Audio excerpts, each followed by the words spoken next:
ഞാൻ പറഞ്ഞത് CPIM തകരുകയാണെന്നുള്ള തെറ്റായ ഒരു എക്സ്പോസിഷൻ മുന്നോട്ട് വെച്ചിട്ട് അപ്രോച്ച് ചെയ്യാൻ പാടില്ല. തകരാൻ പറ്റത്തില്ല. ഇതങ്ങനെ തകരുന്നതല്ല ഇവിടെ. അതാ എബ് ആൻഡ് ഫ്ലോയാണ് വരുന്നത്. കയറി വരുന്നു, ഫ്ലോ ചെയ്ത് പോകുന്നു. അത് സംഭവിക്കുന്നുണ്ട്. എബ് ആൻഡ് ഫ്ലോ തിരമാല പോലെ. അത് നമ്മൾ മനസ്സിലാക്കണം. ഇപ്പോൾ നമ്മൾ കേട്ടത് സഖാവ് ജി സുധാകരൻ മാർക്സിസ്റ്റ് പാർട്ടിയെ പറ്റി ഒരു 10 ദിവസം മുമ്പ് പറഞ്ഞതാണ്.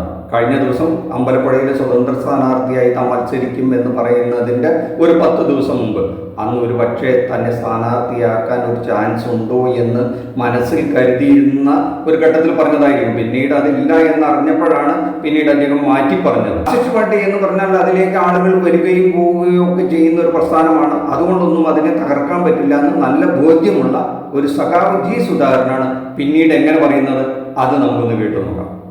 അയാൾക്ക് ഇനി എന്താ വേണ്ടത്? 2 തവണ മന്ത്രിയായില്ലേ, അയാൾ MLA ആയില്ലേ, ഇനി അയാൾക്ക് എന്താ വേണ്ടത്? ഇത് അൺമാർക്സിയനാണ് ഈ വാദഗതി. ഇതിനൊരിക്കലും കമ്മ്യൂണിസ്റ്റ് പറയാൻ പാടില്ല. മരിക്കുന്നതനമായ ലെനിൻ റഷ്യയുടെ ഭരണാധികാരിയായിരുന്നു. സ്റ്റാലിൻ അവിടുത്തെ ഭരണാധികാരിയായിരുന്നു. സോഷ്യലിസ്റ്റ് ഡെമോക്രസിയാണ്, പാർലമെന്റ് ഡെമോക്രസി അല്ല. മാവോ ആയിരുന്നു, കാസ്ട്രോ ആയിരുന്നു, ഉച്ചുവിനായിരുന്നു. നിങ്ങൾ ഇത്രയും കാലം ഇരുന്നല്ലേ, താഴെ ഇറങ്ങുകളാണെന്ന് ആരെങ്കിലും പറഞ്ഞോ? അപ്പൊ 10 ദിവസം മുമ്പ് പറഞ്ഞതല്ല ഇപ്പോൾ ഈ സുധാകരൻ പറയുന്നത്. എത്ര തവണ മന്ത്രിയാക്കി, എത്ര തവണ MLA ആക്കി എന്നൊക്കെ ഇപ്പോൾ പാർട്ടിക്കാർ ചോദിക്കുകയാണെന്നേ. അങ്ങനെ പറയാൻ പറ്റുമോ? സ്റ്റാലിൻ്റെയും കാസ്ട്രോയുടെയും മാവോസെത്തുങ്ങിൻ്റെയും ഒക്കെ കഥ പറയുകയാണ്. അവരൊക്കെ മരണം വരെ അധികാരത്തിലിരുന്നില്ലേ, പിന്നെ എന്തുകൊണ്ട് തനിക്ക് ഇരുന്നുകൂടാ എന്നാണ് ഈ സഖാവ് ചോദിക്കുന്നത്. അതിനു മുമ്പാണ് അദ്ദേഹം പറഞ്ഞത് മാർക്സിസ്റ്റ് പാർട്ടിയെ അങ്ങനെ തകർക്കാനൊന്നും പറ്റില്ല, അതിലേക്ക് പലരും വരികയും പോവുകയും ചെയ്യും, എന്നാൽ പോലും ആ പാർട്ടിയെ അങ്ങനെ തകർക്കാൻ പറ്റില്ല എന്നും പറഞ്ഞത് ഇതേ നാവ് കൊണ്ട് 10 ദിവസം മുമ്പാണ്. പക്ഷേ അമ്പലപ്പുഴയിൽ തനിക്ക് സീറ്റില്ല എന്ന് 100% ഉറപ്പായപ്പോൾ എത്ര പെട്ടെന്നാണ് ഈ സഖാവ് മാവോസെത്തുങ്ങിനോടും സ്റ്റാലിനോടും കാസ്ട്രോനോടും ലെനിനോടൊക്കെ സ്വയം തന്നെ ഉപമിക്കുന്നത്. എന്നാലും കൂടെ അദ്ദേഹത്തിന് കുറച്ചുകൂടെ എന്തെങ്കിലുമൊക്കെ പറയാനുണ്ടാവല്ലോ. അതും കൂടെ നമുക്കൊന്ന് കേട്ടു നോക്കാം. പാറ്റയ്ക്കായി നിൽക്കുന്ന ഒരു വിഭാഗം ഓട്ടം അത് അങ്ങനെ തന്നെ നിൽപ്പുണ്ട്. വലിയ കുഴപ്പത്തിൽ കോൺഗ്രസിൻ്റെയും ബേസിക്കായിട്ടുള്ളത് പോയിട്ടില്ല, ഇവിടെയും പോയിട്ട്. പക്ഷേ കോൺഗ്രസിൻ്റെ ഒരുപാട് ഫ്ലക്ച്വേറ്റിംഗ് കൊണ്ട് നേരത്തെ തന്നെ പോയി, അത് BJPയിലൊക്കെ പോയി. അപ്പൊ സഖാവ് ഈ സുധാകരന്റെ കാര്യങ്ങളിലൊക്കെ വ്യക്തതയുണ്ട്. സ്റ്റാറ്റിക് ആയിട്ട് കുറേ പേരുണ്ടാവും. അവരെന്ത് പറഞ്ഞാലും അവർക്ക് പാർട്ടിയാണ് വലുത്. അതിനു മേലെ ഒന്നും തന്നെ ഇല്ല, ഒരു സ്ഥാനമാനങ്ങളുമില്ല. അവർക്ക് പാർട്ടിയാണ് വലുത്, അവർ സ്റ്റാറ്റിക് തന്നെയായിരിക്കും. എന്നാൽ കോൺഗ്രസ് അങ്ങനെയൊന്നുമല്ല. അവരൊക്കെ കുറെ BJPയിലേക്ക് പോയി എന്നാണ് അദ്ദേഹം പറയുന്നത്. അതുപോലെ ഞാനും പോകുന്നു എന്നാണ് ഇതിനു മുമ്പ് അദ്ദേഹം പറഞ്ഞത്. എന്നാൽ ഈ സ്റ്റാറ്റിക് ആയിട്ട് ഈ പാർട്ടിയിൽ മാർക്സിസ്റ്റ് പാർട്ടിയിൽ നിൽക്കുന്ന ഒരാളെ നമുക്കൊന്ന് പരിചയപ്പെടാം. ഇതിൻ്റെ വാക്കുകളോട് കേട്ട് കഴിഞ്ഞാൽ ഒരു തെളിച്ചം വരും നമുക്ക്. അതും കൂടെ കേട്ടിട്ട് നമ്മുടെ പ്രേക്ഷകർ തീരുമാനിക്കട്ടെ ആര് ശരി ആര് തെറ്റ് എന്നുള്ളത്. സാർ തന്നെയായിരിക്കും ഉടുമ്പൻചോലയിൽ ഇത്തവണയും? അതൊന്നും ഞാൻ പറയാൻ പറ്റുന്ന കാര്യമില്ല. അത് പാർട്ടിയോ സംസ്ഥാന കമ്മിറ്റിയോ പറയുന്നത്.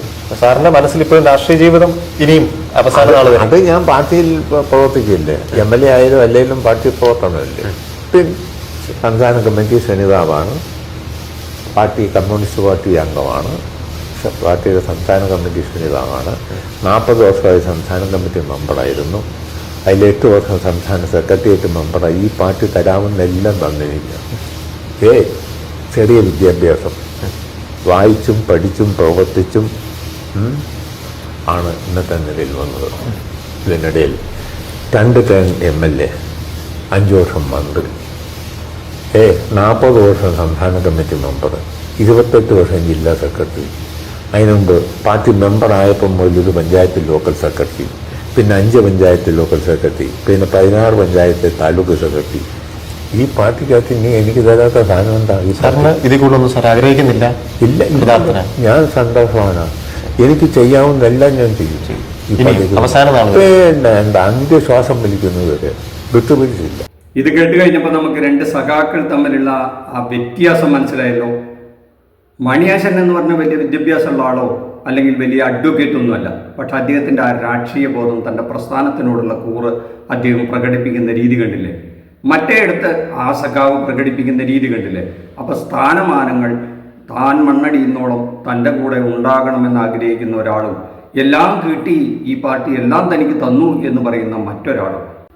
മണിയാശൻ സഖാവ് ഈ കമ്മ്യൂണിസ്റ്റ് മാനിഫെസ്റ്റോയോ മൂലധനമൊക്കെ പഠിച്ചിട്ട് കമ്മ്യൂണിസ്റ്റുകാരനായതാണെന്ന് ഞാൻ വിശ്വസിക്കുന്നില്ല. അദ്ദേഹം അവിടുത്തെ നാട്ടുകാരുടെ, സാധാരണക്കാരുടെ, ചൂഷണത്തിന് വിധേയരായവരുടെ പ്രശ്നങ്ങളിൽ ഇടപെട്ട് കമ്മ്യൂണിസത്തിൽ വന്ന് ആ നാട്ടുകാരുടെ ഭാഷയിൽ, അവരുടെ ലോക്കൽ നാടൻ ഭാഷയിലൊക്കെ സംസാരിക്കുന്ന ഒരു സാധാരണ നേതാവാണ് അദ്ദേഹം. അതാണ് ഈ രണ്ട് വ്യക്തികൾ തമ്മിലുള്ള വ്യത്യാസം എന്നാണ് നമുക്ക് ഈ രണ്ട് കാര്യങ്ങളും രണ്ട് വ്യക്തികളുടെ സംസാരങ്ങളിൽ നിന്ന് ബോധ്യപ്പെടുന്നത്. നമ്മുടെ പ്രേക്ഷകർക്കും ഈ വിഷയങ്ങളിൽ ചില അഭിപ്രായങ്ങൾ പറയാനുണ്ടാവും. അത് രേഖപ്പെടുത്തുക. നന്ദി, നമസ്കാരം. മറ്റൊരു വിഷയവുമായി മറ്റൊരു എപ്പിസോഡിൽ വരുന്നവരെ താങ്ക് യു.